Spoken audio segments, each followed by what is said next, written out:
Добар ден, почитувани гледачи, проследете ги вестите во 12:30 часот. Еве што ќе гледате.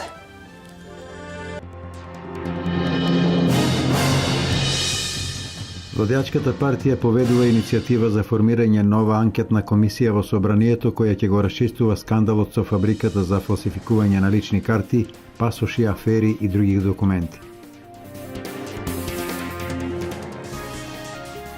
Градоначалникот на општина Пробиштип на вчерашната средба со бизнис секторот ги изложи досега сработените проекти и оние кои следуваат идната година.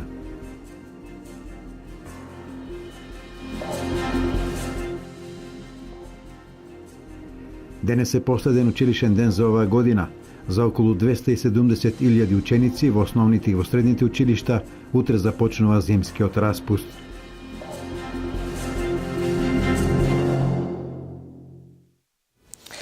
На соопштението до медиумите од 28 декември 2015 година од страна на Фросина Ташевска-Ременски реагира од кабинетот на дополнителниот заменик министер Диме Спасов. Во вчерашниот допис се вели: Фросина Ташевска-Ременски од самиот почеток на добивањето на функцијата технички министер за труд и социјална политика не ја крие добиената задача за блокирање на проектите во интерес на граѓаните и измислување на фабрикување афери. Незините обвинувања без подкрепа се обична клевета и манипулација. За месец и половина откако е назначена за функцијата не покаже интерес за ниту еден проект. Напротив, огромен број на проекти се закочени поради незините смислени обструкции. Ременски направи застој на решавање на 230 предмети за помалку од 60 дена кои не ги реши во законскиот рок. Невидено лицемерие и понижување на граѓаните е да обвинува за она што самата го прави, а тоа е нерешавање на предметите. Криејќи се позади безсмислени соопштенија, јавноста се уште чека одговор од техничката министерка зошто свесно дозволи председателката на Комисијата за труд и социјална политика при СДСМ Мила Царовска да се представува лажно како државен службеник и службено лице во министерството. Дополнително во неколку постапки техничката министерка го прекрши законот за јавни набавки во обид да ги закочи започнатите проекти со што предизвика незадоволство и гнев кај граѓаните. Фросина Ташевска-Ременски со денешното поднесување на пријава врши уште едно кривично дело – лажно пријавување. Владеачката партија поведува иницијатива за формирање на нова анкетна комисија во собранието која ќе го расчистува скандалот со фабриката за фалсификување на лични карти, пасоши, афера и други документи. Целта е обезбедување услови за чисти избори на 24 април 2016 година, изјави координаторот на пратеничката група на ВМРО-ДПМН Илија Димовски. Сите знаете дека 10 дена Македонија живее во можеби најголемиот политички скандал, кога кај неколку лица беа пронајдени над 120.000 украдени идентитети на личности, огромен број на фалсификувани лични карти, голем број на фалсификувани пасоши, како од Република Македонија, така очигледно и од Република Бугарија и Република Турција. Пронајдени се над 70.000 прислушкувани разговори и цела низа од документи за кои што јавното обвинителство веќе потврди дека како информации се точни. Врз база на информацијата дека значајни политички и одговорни лица на функција во Република Македонија биле во контакт, корелација, а можеби и соработка со оваа група на лица, која што фалсификувала лични карти, пасоши, крадела идентитети, чувала кај себе снимени разговори, цениме дека Собранието на Република Македонија има суштинска надлежност да го истражи целиот случај и да изготви документација врз база на која понатаму ќе се постапува. Собранието на Република Македонија има обврска да обезбеди услови за одржување на чисти избори на 24 април 2016 година, а еден од предусловите за да добиеме чисти избори очигледно е и расчистување на оваа афера со фабрика за фалсификување на лични карти, пасоши, афери и други останати документи. Некои јавно, некои дискретно, виничени активно со своји идеи, барања и предлози се вклучија во синокешната трибина на ВМРО-ДПМН. И виничани ги кажаа своји предлози или идеи кои треба да го најдат своето место во изборната програма на ВМРО ДПМН за 2016-2020. Пред надлежните наметнаа повеќе барања од општи интерес. Домот на култура има над 50 настани кои се случуваат на оваа сцена, гледаме каква е. Значи не исполнува основни стандарди на она што се вика за еден обичен културен настан. Имаме и познат фестивал на хумор и сатира кој е неофицијално влезен во 10 најдобри фестивали на хумор и сатира оваа година. Па мислам дека Виница заслужува да има една сала, барем оваа да се адаптира и на некој начин да има основни услови за културни случувања. Изградба на нови социјални станови, реконструкција на патот Пеклани Бигла, проширување на капацитетот на филтер станицата, се само дел од прашањата на кои одговараше пратеникот во собранието Магдалена Манаскова. Во разговор со министерот за транспорт и врски, а исто така преку пратеничко прашање, одговорено ми е дека патот за реконструкција, значи Пекланска река Бигла, ќе биде ставен во програмата за реконструкција на регионални патишта во 2016 година. Минати се досега сите имотно-правни работи за местото на кое што требаше да се почне со изградба и во 2016 година ќе започне со изградба на зградата. Програмата за работа и отчет за сработеното не се новитет за оваа партија, но се наметнаа како сериозна обврска која преземаат политичарите пред граѓаните. И градоначалникот Дончев по нисата јавни расправи со местните заедници ги нагласи планираните проектни идеи за 2016-та. Поплачување на повеќе тротоари, оваа активност веќе е во тек, продолжување со регулацијата на атмосферската вода, отпочнување на проектот проширување на филтер станицата и продолжување со реконструкција на водоводната мрежа на делот што ни остана. Исто така, посветуваме големо внимание на изработка на детални урбанистички планови во места каде што е предвидено индивидуално домување и мало стопанство. Ќе спомнам регулацијата на коритото на Виничка река која ја предвидуваме преку ИПА фондовите, односно меѓуграничната соработка. Никола Тодоров и Владко Ѓорчев со сериозни бројки и факти ги демантираа конструираните лаги на опозицијата која според нив отвара само фабрики за афери, а не и за вработувања. Значи бројот на вработени и невработени во Виница бил горе-долу ист. Денеска во Виница имаме 1800 нешто над 1800 невработени и имаме 5100 вработени. Ова значи дека невработеноста во Виница, во вашиот град, се намалило од 3500 на 1800. А вработеноста, значи луѓето кои што работат, од 3700 се зголемиле на 5100. Значи, реално намалување на невработеноста и реално зголемување на вработеноста. Помалце луѓе бараат работа, а повеќе луѓе имаат работа. Тоа е ефектот од работата на оваа влада. Тоа е разликата помеѓу СДСМ и ВМРО ДПМН. Дел од присутните на трибината кои не сакаа јавно да ги презентираат своите идеи и барања, имаа можност истите да ги достават во писмена форма, а оние похрабрите и јавно ја споделија својата лична мака со владин тим. Градоначалникот на општина Пробиштип на вчерашната средба со бизнис секторот ги изложи досега сработените проекти и оние кои следуваат идната година, односно направи кратка ретроспектива на која ги представи и приоритетните за годината што предстои. Искрено се надевам дека тие проблеми многу брзо ќе бидат надминати, дека ќе се најде стратешки инвеститор кој што ќе успее многу брзо да го рестартира рудникот. Тоа е мојата најголема желба за новата година, а ние како локална самоуправа ќе се потрудиме да ги зголемиме нашите инвестиции уште повеќе во наредната година.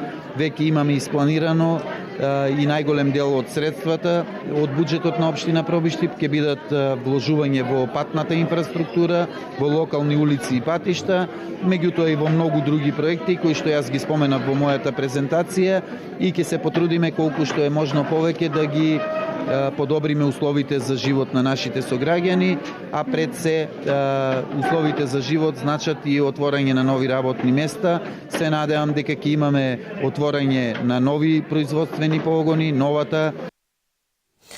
Остануваат уште 2 дена до нова година, рестораните и кафичите уште одамна го пополнија бројот со резервации. Оние пак кои сака да ја поминат новата година надвор од земјата, веќе замина на празнично патување, но многу малку организации има на отворено. Меѓу останатите градови во Источна Македонија и Македонска каменица организира дочек на новата година на градскиот плоштад. Каква програма нуди, погледнете од наредниот прилог. Уште само 2 дена не дела до крајот на 2015 година. Еуфоријата кај граѓаните веќе се чувствува. Деновиве пред новогодишните празници се доста динамични. Во последните неколку години можеме да забележиме дека рестораните, кафичите и многу други кафејани се полни, но дел од граѓаните одлучуваат да останат во домашна атмосфера, а дел да отпатуваат во некоја европска метропола. Сепак славењето на новата година си има променето со текот на годините. На истокот и за оваа нова година ништо ново. Можеби порано еуфоријата била поголема и задолжително се одело на луди забави, а сега граѓаните гледаат да избегаат некаде надвор со друштво или да се соберат во поинтимна атмосфера. Традиционално и оваа година единствена општина во регионот која ќе организира дочек за нова година е Македонска каменица, со угодна и богата програма под отворено небо, како и во останатите големи градови во земјава, па и пошироко ќе им овозможи на жителите на Македонска каменица да ја дочекаат новата година. Граѓаните ќе ги забавуваат локални музичари, а точно на полноќ, кога се поклопуваат стрелките, ќе испука голем огномет, вели градоначалникот на Македонска каменица Дарко Митевски. И оваа година ќе организираме дочек на градскиот плоштад со поддршка од рудникот САСА, секоја година тоа го организираме. Ќе имаме еден локален бенд кој што ќе ги забавува сите оние кои што се присутни и веќе стана навика на граѓаните во 24 часот во пресрет на новата година сите да излезат на градскиот плоштад за да си честитаат. Се надеваме дека и оваа година ќе биде успешно. Во 24 часот имаме организирано еден голем огномет и така, еве се надевам дека се ќе помине во најдобар ред и дека и оние кои што немаат веќе организирано каде да чекат новата година може да го направат тоа на градскиот плоштад во општина Македонска каменица. Сепак, каде ќе бидете за нова година зависи од вас, вашето расположение и секако вашиот джеб. Градоначалникот на општина Штип, примариус магистар Илчо Захариев, денес го посетија децата од детските градинки Астибо и Вера Циривири Трена. На искрените желби од дечињата од двете детски градинки за успешна истрекина нова година, денес преку новогодишна приредба беа искажани пред градоначалникот Захариев и вработените во локалната самоуправа. Ние дојдешме кај градоначалникот да ја кажеме нашите жалби. Која е твојата желба? Желба моја, желба твоја, сите желби прават свет, една заедничка желба, имаме средни деца во целиот свет. Мојата желба е најубава. Дечињата и од Дедо Мраз побараа да им донесе подароци. Сакам Дедо Мраз да ми донесе топка, Дедо Мраз да ми донесе кукичка. Сакам да ми донесе Дедо Мраз подарок. А каков подарок? Со кола. Дедо Мраз да ми донесе таблет. Сакам да ми донесе Дедо Мраз топка. Дедо Мраз сакам да ми донесе котичка. Ваквите преновогодишни посети на општината се традиционални и дечињата секогаш знаат да ги побудат позитивните емоции кај вработените. Како и секоја година, така и ова, дечињата му ги честита празниците на градоначалникот и на вработените во локалната самоуправа со нивна прекрасна извонредна приредба која што секогаш предизвикува позитивни емоции. Од страна на градоначалникот беше врачено по едно новогодишно пакетче до секое дете и со желби за понатамошно здравје, безгрижно детство и уште многу такви соработки приредби помеѓу градинките и општината. На овие средби, иако се мали, дечињата ги искажуваат своите желби за да се подобри средината во која живеат. Во текот на денешниот ден новогодишни пакетчиња од градоначалникот на општина Кочани добија и учениците од подрачното основно училиште Никола Карев во селото Тркање. Градоначалникот Радко Димитровски во соработка со бизнис секторот обезбеди 2380 новогодишни пакетчиња и за дечињата од детската градинка Павлина Велјанова и за учениците до 5 оделение во 5 основни училишта во Кочани. Градоначалникот Радко Димитровски го посети и основното училиште Раде Кратовче како најеколошко училиште кое годинава по 5 пат е носител на зеленото знаме, што го доделува на невладината ОХО од Скопје. Денес Димитровски ќе се сретни со бизнис секторот и раководители на институции.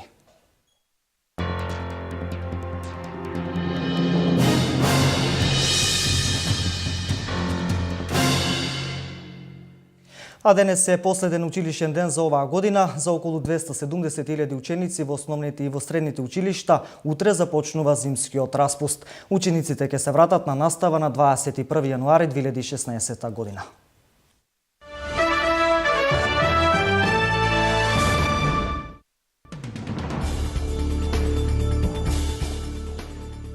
Градските власти во Милано воведоа 3-дневна забрана на возење на автомобили низ градот за барем малку да се расчисти загадувањето на воздухот. Италија е една од земјите која во последните неколку години има големи проблеми со загадувањето на воздухот, а високото ниво на штетни материи ги натера властите да ја ограничат употребата на моторни возила од 10 до 16 часот, почнувајќи од вчера па се до среда.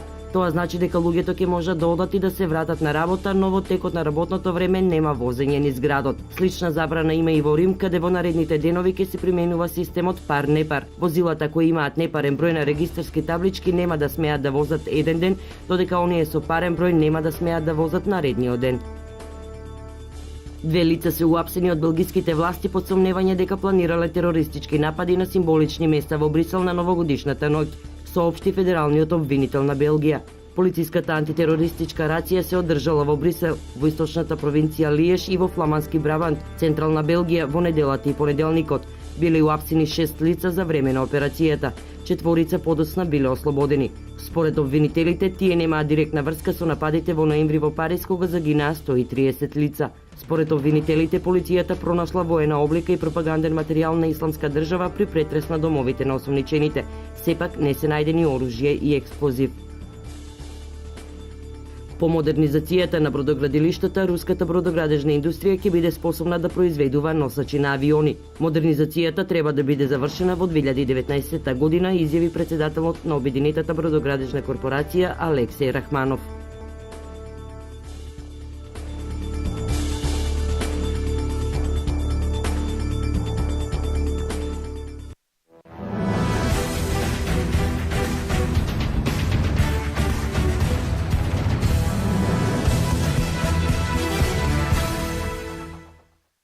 Кочанските спортски клубови и спортисти да пријават кандидатура за манифестацијата избор на спортист на Кочани за 2015 година, повикуваат од општината. На манифестацијата ќе се избира спортист за 2015 година, млад надежен спортист, спортска екипа, тренер и спортски работник за 2015. Пријавите треба да се поднесат во едношталтерската канцеларија на општина Кочани најдоцна до 20 јануари 2016 година.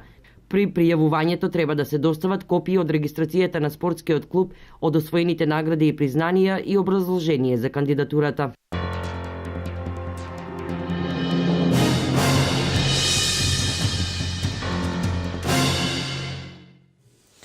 Толку во 12:30, гледате го првиот дневник во 16 часот и 30 минути. Останете со Канал Плюс.